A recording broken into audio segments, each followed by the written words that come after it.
All right, then the South African Democratic Teachers Union is having a special meeting in response to the recent spike in coronavirus infections. And this follows the closing of a number of schools nationally this due to the virus. That's right. SADTU says lives must be saved and that it can't continue sending condolence messages to families of its members. Let's take you now to eNCA's Govan Whittles, who's tracking that particular story. The context, the latest context, Govan, being what the World Health Organization has been saying in as far as reopening of schools, saying that it's ideal that it be done in a scenario where the community transmission is low and the spread of the virus is being contained. That's not the situation in South Africa. What are the teachers saying? Indeed. So we know that at least 1,500 teachers have been infected with the coronavirus in South Africa, about 500 learners as well. That last count was around the end of June, so we expect the number to have increased dramatically.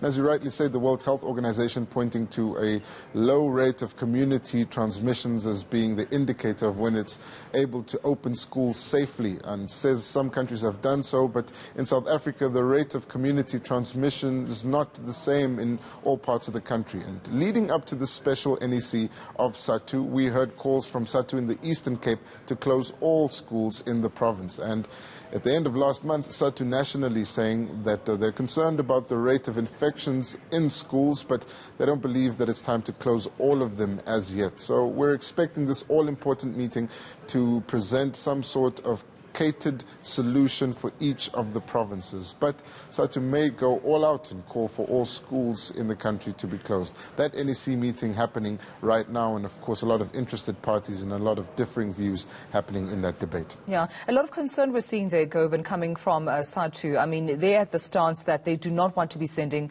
condolence messages to their members or even to staff members or to parents of pupils. They want to hold a more preventative stance as much as possible. This will definitely be what we can expect to hear from them in this meeting.